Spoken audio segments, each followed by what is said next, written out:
बिरी बरा संगे चटनी काके खावा के भल न लगे बाकी आमे जेतेबेले घरे बिरी बरा बनासु तार उपरटा क्रिस्पी हेबार संगे संगे तार भितरटा भी क्रिस्पी ही जायसी जार द्वारा कि बिरी बरा खाइला बेलके आमको टान लागसी। आज मुई आपण मानकर संगे भितरु नरम और उपरु क्रिस्पी थिबार बिरी बरा केनता करी बनामा सेटा बतामी।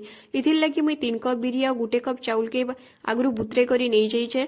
बुतरी थिबार चाउल के छाणी करी ग्राइंडिंग जार रे नहीं जाउछे और इटा के मुई बाटी दउछे। देखुन तार टेक्सचरटा आपण एंता ही रखबे इनो टिके भी पानी नै देबे। एबे आमे बिरी के भल भाबे छाणी नामा और इटार गुटे फाइन पेस्ट बनै नामा।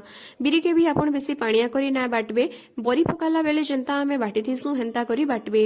एबे बिरी के बाटी सारला परे आमे इटा के गुटे डायरेक्शन रे पूरा 5 रु 7 मिनिट तक भल भाबे फेंटी नामा। बिरी के भल भाबे फेंटला परे एटा फेंटी हला कि नहीं बोली चेक करमा तो आमे गिना थी पानी टिके नहीं जिमा तार उपरे बिरी के पकामा। जदि बिरी पानी उपरे भासला तो जानबे जे बिरी भल भाबे फेंटी हेइचे। एबे आमे बिरी उपरे मेसिंगा पतर धनिया पतर पियाज कंचा लंका और नून दे देमा और इटा के भल भाबे मिक्स करी नामा। एबे आमे बिरी बड़ा बनामा तो इथिर लागी गिनारे पानी टिके नहीं जिमा आउ पानी हाथ ही करी टिके टिके बिरी नहीं जिमा और एंता गोल करी करी तार मझिरे आमे टिके कणा करी देमा जार द्वारा किटा बिरी बरार शेप हेइ जिबा। एबे इटा के आमे तेल रे पकई देमा। एंता करी जदि आपण बने नहीं जान बार तो गिना गुटे नहीं जिबे तार पछाडे टिके तेल लगई देबे और बिरी टिके नहीं जिबे मझिरे कणा कर देबे और इटा के तेल रे पकई देबे।